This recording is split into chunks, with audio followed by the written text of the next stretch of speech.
The dusty road stretched before Anya as she walked home from the bus stop, her navy blue sari fluttering slightly in the warm Tamil Nadu breeze. Her small television production company in Chennai had just received the worst news possible. Their funding had been cut for the documentary series they'd spent months developing. 6 episodes filmed, countless hours of editing, all the hopes she'd poured into creating something meaningful for Indian television, now hanging by a thread. Her phone buzzed. It was Vikram, her childhood friend and now business partner in Surya Productions. "Did you tell them?" his message read. She couldn't bring herself to respond. How could she tell 20 people they might not get paid for their work? That their small but passionate team might have to disband?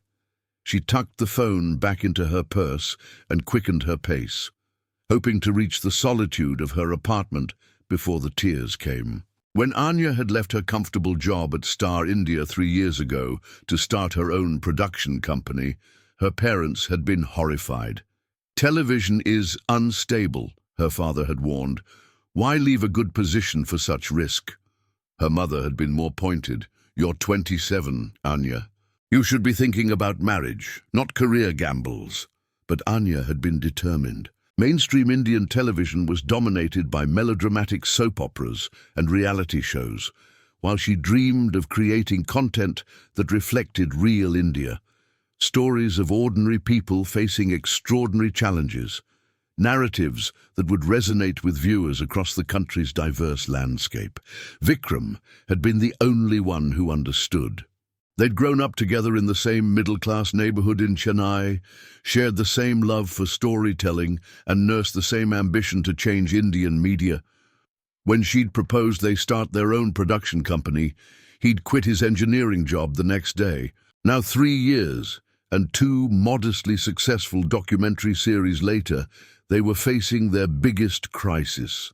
Their latest project, Heartland Echoes, a series highlighting rural love stories that defied social conventions, had been their most ambitious yet. They'd traveled to 6 different states, documenting couples who had crossed barriers of caste, religion, and economic status for love. TV audiences want escape, not reality.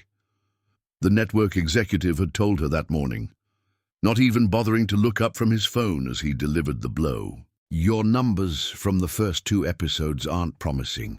We're pulling the remaining budget." As Anya reached her apartment building, her phone rang again. This time it was Priya, their lead editor and one of her closest friends. "I heard," Priya said when Anya answered. "Vikram told me." "Is it really over?" "I don't know," Anya admitted, climbing the stairs to her 3rd-floor apartment. "The network wants to shelve it. 4 episodes completed, never to be seen." "But those stories, Anya, they're too important to just disappear." Especially Meera and Arjun's story from the last shoot. Meera and Arjun. Their faces immediately filled Anya's mind. They had been the last couple interviewed for the series, in a small village outside Hyderabad. Their story had affected the entire crew more deeply than any other. Meera, from a wealthy landowner's family, and Arjun, the son of a farm worker, had fallen in love as teenagers. For 8 years, they had maintained their relationship in secret, meeting in the mango grove between their properties. When Meera's family had arranged her marriage to a businessman from Mumbai, the couple had made the painful decision to part rather than bring shame to their families. But on her wedding day, Meera had looked across the ceremonial fire and realized she couldn't go through with it. She had stood up, apologized to everyone present, and walked out of her own wedding. The backlash had been severe. Both families had disowned them. They now lived in a 1-room dwelling on the outskirts of the village, where Arjun worked as a teacher at the local school, and Meera sold handcrafted jewelry. They had little money, but a love that had weathered the worst storms. "I know," Anya said, unlocking her door and stepping into her modest apartment. "Their story deserves to be told. So what are we going to do?" Priya pressed. Before Anya could respond, she heard a knock at her door. Opening it, she found Vikram standing there, his expression a mixture of concern and determination. At 32, with his perpetually rumpled shirts and intense eyes, he looked every bit the passionate filmmaker he was. "We need to talk," he said, stepping inside without waiting for an invitation. "I've been thinking about this all day, and I have an idea." Anya put her phone on speaker so Priya could hear. "And go on. YouTube," Vikram said simply. "We release Heartland Echoes ourselves as a web series. No network, no executives, just us telling the stories we believe in." "With what money?"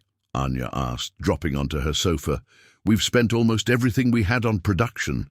The network was supposed to cover post-production and marketing. I've been making some calls," Vikram continued, pacing the small living room. "Remember Rohan, my cousin who works in Silicon Valley? He's interested in investing. Says content from India is hot right now globally, especially authentic stories. And I have some savings I can contribute." "Vikram, that's your house fund," Anya protested. For years, he had been saving to buy his parents a proper home. "This is more important," he insisted. Look, Anya, we started this company because we believed Indian audiences deserved better television, stories that reflect their real lives, not just escapist fantasies. I still believe that. I do too, but no buts. We have 4 completed episodes and enough footage for 2 more. We edit, we finish, we launch our own channel. Heartland Echoes will be just the beginning." The conviction in his voice stirred something in Anya. It reminded her of the night they'd first dreamed up Surya Productions, sitting on her balcony with cheap wine and expensive dreams. "It's a massive risk," she said quietly. "When has anything worth doing not been a risk?" he countered. Priya's voice came through the phone. "I'm in, whatever it takes. These stories matter." Anya looked at Vikram, at the determination in his eyes, and felt a flicker of hope. Perhaps this setback wasn't the end, but a new beginning. Perhaps they could still bring these powerful love stories to the audience they deserved. "Okay," she said finally, "let's do it. Let's start our own channel." Little did she know that this decision would not only change the trajectory of their small production company, but would also force her to confront truths about her own heart that she had been avoiding for years. The next day, the team gathered in their modest office. The mood was somber but determined as Anya and Vikram explained the situation and their new plan. Some faces showed doubt, others excitement, but all showed loyalty. "We can't pay much right now," Anya admitted. "Maybe not anything for a while. Those who need to find other work, we understand completely." To her surprise, not a single person left. Deepak, their cinematographer, spoke for everyone. "We believe in these stories as much as you do. We'll find a way to make it work." As they dispersed to begin their new plan, Vikram pulled Anya aside. "There's something else we need to discuss. The last episode, Meera and Arjun's story. It's not finished." "What do you mean?" "We got all the footage we needed." "The footage, yes, but their story is still unfolding. I got a call from Arjun this morning. Meera's family is making another attempt to separate them. Her father has filed a complaint with the local police, claiming Arjun coerced her." Anya felt her heart sink. "That's ridiculous. Anyone who spends 5 minutes with them can see their love is genuine." "Of course it is. But her father has influence in that village. Arjun is worried. He asked if we could come back, document what's happening now. He thinks having outsiders present, especially with cameras, might provide some protection." Anya looked at the calendar on the wall, at their impossible schedule, at their dwindling resources. Then she thought of Meera's face as she had described walking away from her wedding, the mixture of terror and liberation in her eyes. "Book the train tickets," she said. "We leave tomorrow."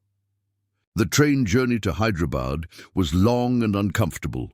Made worse by the oppressive heat of late summer, Aanya, Vikram and Deepak, who had insisted on joining them with his camera, sat in the crowded second-class compartment, watching the changing landscape through smudged windows. "And do you think we're doing the right thing?" Aanya asked Vikram quietly, while Deepak dozed across from them. "Getting more involved in their story. What if we make things worse?" Vikram considered this, his brow furrowed. Journalism always walks that line, doesn't it, between witnessing and interfering. But Arjun called us. They want their story told. I know, but we're not just documenting anymore. We're becoming part of the narrative. The train rattled over a junction, causing Deepak to stir briefly before settling back to sleep. "Maybe that's not always wrong," Vikram said after a moment. "Sometimes bearing witness is a form of protection. Sometimes the camera is a shield." Aanya nodded, not entirely convinced, but trusting Vikram's instincts, as she always had. Her phone buzzed with a message from Priya. "First cut of episode 3, ready for review. Sending link." Also, Rohan transferred the first investment installment. "We're officially in business." A small victory, but it lifted her spirits. Their YouTube channel was moving from concept to reality. She showed the message to Vikram, who smiled for the first time that day. "See, the universe is telling us we're on the right path," he said. When they finally reached the village outside Hyderabad, it was nearly dusk. The place looked different from their last visit. Tenser somehow, the usual evening activities subdued. They hired a local auto rickshaw to take them to Meera and Arjun's home on the village outskirts. The small mud brick house with its blue-painted door came into view, but something was wrong. The door stood open, and possessions were scattered across the small front yard. Arjun sat on the steps, head in his hands. There was no sign of Meera. "Arjun!" Aanya called, jumping out of the auto before it fully stopped. "What happened?" "Where's Meera?" He looked up, his face a mask of despair. "They took her. Her father and brothers came yesterday with some men from the village council. They said our relationship was bringing shame to the community." His voice broke. "And they said they would file charges against me for kidnapping if I tried to follow them." "Where did they take her?" Vikram asked, signaling to Deepak to keep the camera down for now. "To her family home. They're planning to send her to relatives in Delhi, far from here, far from me." Arjun's composure crumbled. "I tried to stop them, but there were 6 of them. They said this is for her own good, that she'll thank them later." Anya's mind raced. This was worse than they'd anticipated. "Have you gone to the police?" Arjun laughed bitterly. "The police? Her father plays cards with the station chief every week. Besides, in their eyes, her family has done nothing wrong. A daughter belongs with her parents if she's not with her husband." "What about Meera's wishes? She's an adult," Vikram pressed. "Tradition outweighs individual choice here," Arjun said quietly. "You know that. It's why we agreed to tell our story in the first place, to show others like us that they're not alone." Aanya exchanged a look with Vikram. This was no longer just about completing their documentary. A real woman's freedom was at stake. "We need to see her," Aanya decided. "I'll go to the family home." "They won't let you film there," Arjun warned. "I won't take cameras, just me, woman to woman. I'll say I'm an old college friend who was passing through the area." Vikram looked concerned. "That's risky, Aanya. If they realize who you are—" "They won't," she insisted. "During our previous filming, we only met with Meera and Arjun here, away from the village. Her family doesn't know what I look like." After some debate, they formed a plan. Aanya would visit the family home the next morning, posing as Meera's friend. Vikram and Deepak would remain with Arjun, gathering more footage for the documentary and preparing for whatever came next. That night, as they settled into rooms at the village's only guest house, Aanya found herself unable to sleep. The weight of responsibility pressed down on her. This was far beyond what she had envisioned when they started their small production company. They were no longer just telling stories. They were entangled in one. A soft knock came at her door. She opened it to find Vikram, looking as sleepless as she felt. "I thought you might still be awake," he said. "Can I come in?" They sat by the window, looking out at the sleeping village, speaking in low voices. "I keep thinking about what we're doing here," Vikram admitted. "If this goes wrong—" "I know," Anya nodded. "But if we do nothing, we know exactly how it ends. Meera forced into a life she doesn't want, Arjun left behind broken.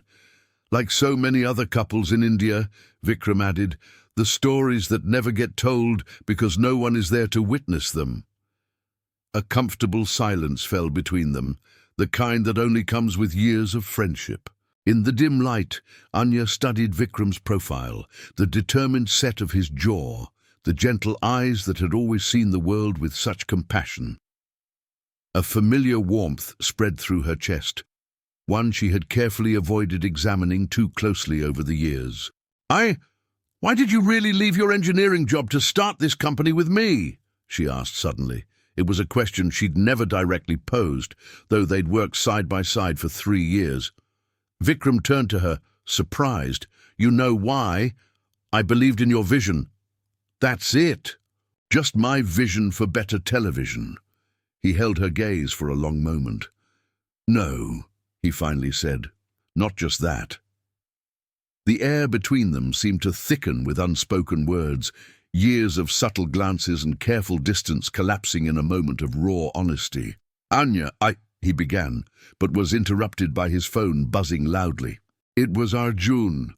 You need to come now." Arjun's voice was urgent. "Someone from the village saw you arrive with cameras. Word has reached Meera's family. They're moving her tonight." The moment shattered. Anya and Vikram sprang into action, calling Deepak and rushing into the warm night air. When they reached the main village, they found it unusually active for such a late hour. Lights blazed from the large house belonging to Meera's family. Cars were parked outside, being loaded with luggage. "They're taking her now," Arjun said, his voice breaking. "And due to the train station, then to Delhi." "We can't just storm in there," Vikram reasoned, holding Arjun back as he made to approach the house. "That will make everything worse." "Then what? I just let them take her."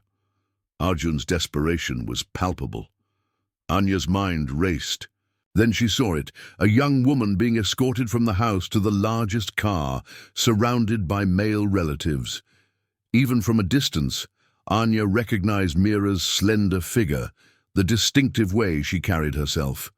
Their eyes met briefly across the distance, and Anya saw recognition dawn on Meera's face. "Deepak," Anya said urgently. Are you recording?" "Yes," he confirmed, his camera discreetly capturing the scene from their position in the shadows. "Keep filming. This is the real story. Not just love that defies conventions, but the price people pay for that defiance." As they watched helplessly, Meera was placed in the car, which soon drove away, followed by a second vehicle filled with male relatives. Arjun made to follow, but Vikram held him back. "Wait," Vikram said. We need to be smart about this. Where would they take her? The train station in Hyderabad?" "Probably," Arjun nodded. "There's a night train to Delhi at 2 a.m. "Then that's where we go," Anya decided, "but not to stop them. That would only bring violence. To document, to witness, to make sure Meera knows she's not alone." They hired the same auto-rickshaw driver who had brought them to the village, promising him extra payment for the late-night journey to Hyderabad. As they bounced along dark roads, Anya's phone buzzed with messages from Priya in Chennai. Channel launched, first episode uploaded. "Already getting views and comments. People are connecting with these stories. Anya, this could be big." Under different circumstances, Anya would have been elated. Their dream was taking shape. A platform for authentic Indian stories, independent of network control. But now, with Meera's freedom at stake, it felt distant and almost trivial. When they reached Hyderabad station, it was past midnight and surprisingly crowded. The night train to Delhi was scheduled to depart from Platform 3. They rushed through the station, Deepak discreetly filming, searching for any sign of Meera and her family. They found them near the first-class compartment, Meera standing silently between her father and oldest brother, her mother a few steps behind, looking torn. Two other male relatives stood guard-like nearby. "Let me talk to her," Arjun pleaded. "Just for a minute." "We need to be careful," Vikram cautioned. "If it turns physical, the authorities will side with her family." Anya studied the scene, noticing how Meera kept glancing around, as if searching for someone. "She knows we're here," Anya realized. "She's looking for us." Making a swift decision, Anya handed her bag to Vikram and walked directly toward the family group, ignoring the men's protests as she approached Meera. "Excuse me," she said loudly in Telugu, attracting attention from nearby travelers. "Meera, is that you?" "It's Anya, from university." Confusion crossed the faces of Meera's family as Anya embraced her like an old friend. In that brief contact, she whispered, "We're here. Arjun is here. Whatever you decide, we'll support you." Meera's eyes filled with tears, but she maintained her composure. "How wonderful to see you," she replied, playing along. "It's been too long." Meera's father stepped forward. "My daughter must board now. The train is leaving soon." "Of course," Anya smiled pleasantly. "I just wanted to say hello when I recognized her. It was lovely seeing you, Meera. Safe travels." As Anya stepped away, she caught a glimpse of Meera's mother watching her with an unreadable expression. There was something in the older woman's eyes, not anger, but something more complex. Recognition, perhaps, understanding. The train whistle blew, signaling 5 minutes until departure. Anya rejoined Vikram, Arjun and Deepak, who had been filming discreetly from a distance. "What did you tell her?" Arjun asked desperately. "That we're here, that she's not alone," Anya replied, watching as Meera's family began boarding the train. "Arjun, I know you want to stop this, but confronting her family directly will only make things worse. So we just let them take her." The anguish in his voice was unbearable. "We document it," Vikram said firmly. "We tell your story, both of your stories, truthfully. We show India what's really happening in the name of family honor and tradition." Arjun looked unconvinced, his eyes never leaving Meera as her father guided her toward the train door. But then something unexpected happened. Meera stopped at the steps, turned, and pulled away from her father's grip. "No," they heard her say, her voice carrying across the platform. "I'm not going." Her father's face darkened. "This is not the place for this discussion, Meera. Get on the train." "There will be no discussion," she replied, her voice growing stronger. "I am 26 years old. I have the right to choose my own life." A small crowd was gathering now, drawn by the family drama unfolding. Meera's brothers stepped closer, trying to shield the confrontation from public view. "You bring shame to us with this behavior," her father hissed. "How'd they think of your mother, your sisters?" "I have," Meera said, tears streaming down her face. "For years, I've thought of everyone but myself. I've tried to be the perfect daughter, but I cannot live a lie anymore." She turned, scanning the platform until her eyes found Arjun. Her face transformed, fear giving way to determination. She walked toward him, ignoring her family's calls to return. "Deepak, keep filming," Anya whispered, her heart racing. Meera's father and brothers moved to intercept her, but stopped short when they realized how many people were watching now. Scenes of family conflict were common enough at Indian train stations. But this was different, a young woman openly defying her family, walking away from them toward a man they had forbidden her to see. "This is your last chance, Meera," her father called after her. "If you go with him now, you are no longer my daughter. You will never be welcome in our home again." Meera stopped, turned back to face her family one last time. "I will always be your daughter, Papa, whether you choose to recognize me or not. I love you, I love our family, but I cannot sacrifice my life to preserve appearances." Her mother stepped forward then, breaking away from her husband's side. She walked quickly to Meera, pressed something into her hand, jewelry, perhaps, or money, and whispered in her ear. Then, with a quick glance at Arjun, she returned to her husband's side, her eyes downcast but her back straight. The train whistle blew again. Final call for boarding. Meera's father gave her one last look, then turned and boarded the train with the rest of the family. Only her mother lingered a moment longer, watching as Meera crossed the remaining distance to where Arjun stood. When they reached each other, the reunion was not the dramatic embrace of Bollywood films. It was quieter, more profound, foreheads touching, hands clasped, tears flowing freely from both their eyes. Deepak captured it all, his camera steady despite the emotion of the moment. As the train pulled away from the station, Anya felt something shift inside her. This was why they had started Surya Productions. Not for ratings or acclaim, but for real stories like this. Moments of truth and courage that changed lives forever. "Doodle, I can't believe she did that," Arjun kept saying as they left the station, his arm protectively around Meera's shoulders. "I can't believe you chose me, chose us, knowing what it would cost." "It was time," Meera said simply. "Seeing your documentary team again, knowing our story would be told, it gave me courage. I realized I didn't want to be part of a story where love surrenders to fear." 3 weeks later, Anya sat in their Chennai office, watching their viewer count climb on YouTube. Heartland Echoes had struck a chord, but nothing compared to the response to Meera and Arjun's story, which they had released as a special episode titled The Choice. 2 million views, Priya announced, refreshing the page again. And the comments, "Anya, people are sharing their own stories. It's becoming a movement." Media outlets had picked up on the phenomenon.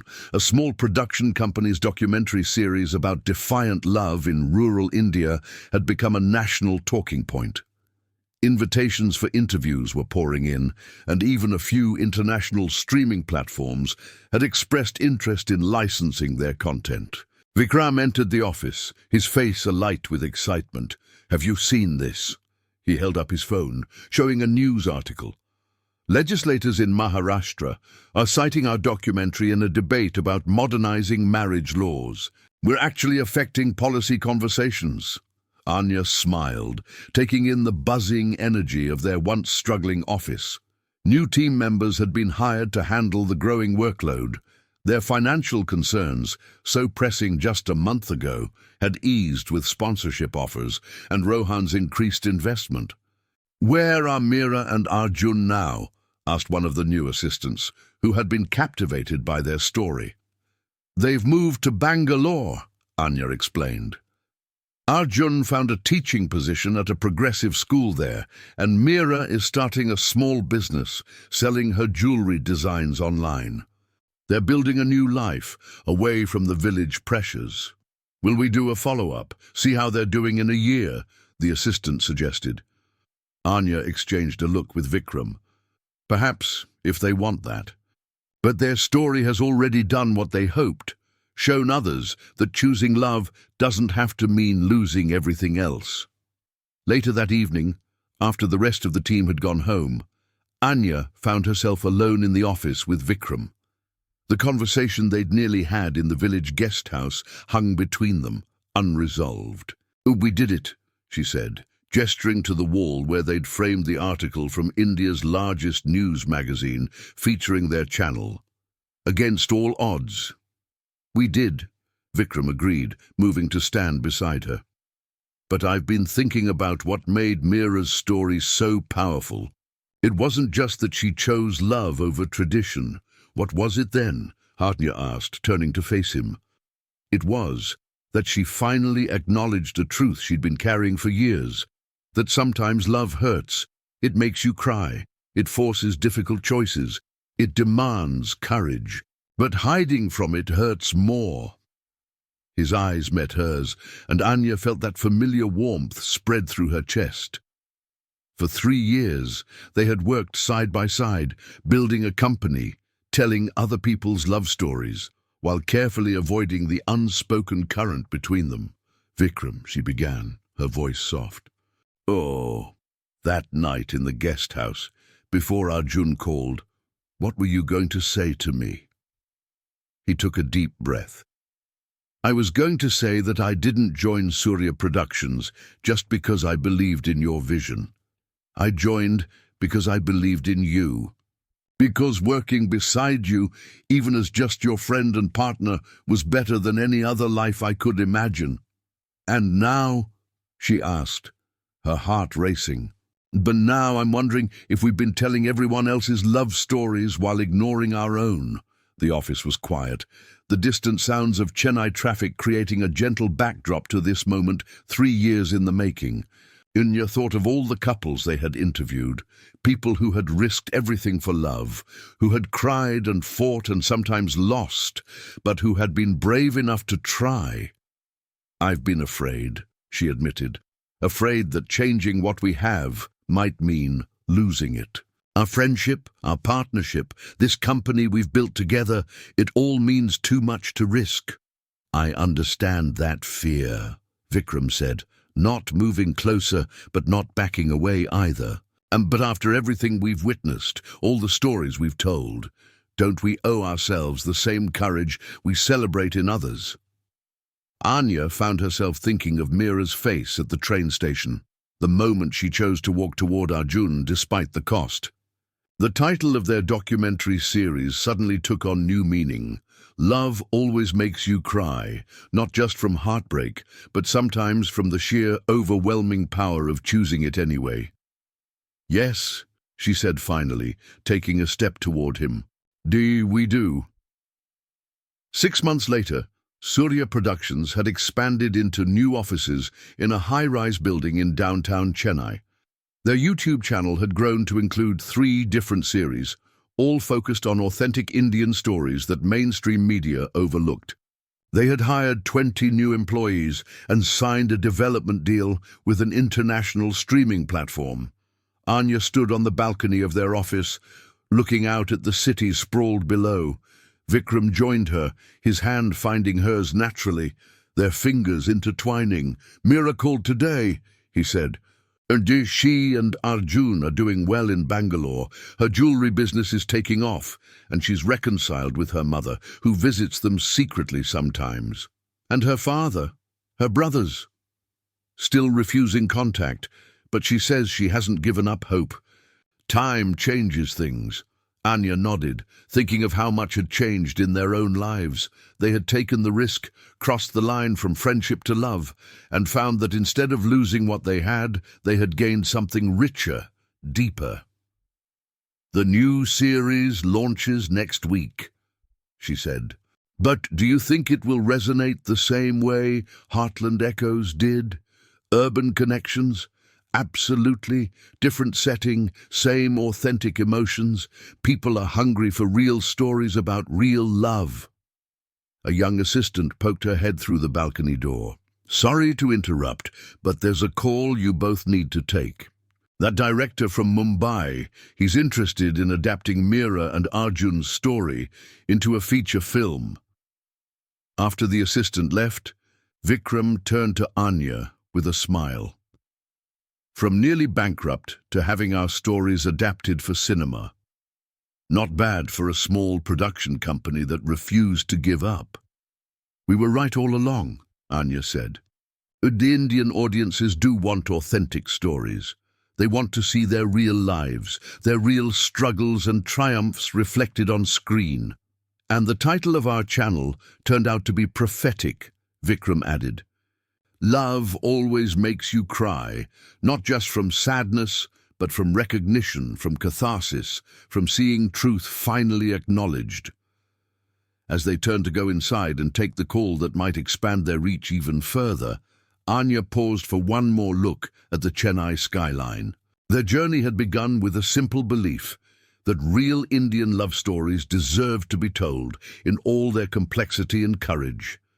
That belief had cost them comfort, security, and easy success, but had ultimately led them to something far more valuable, a love story of their own, one worth every tear along the way.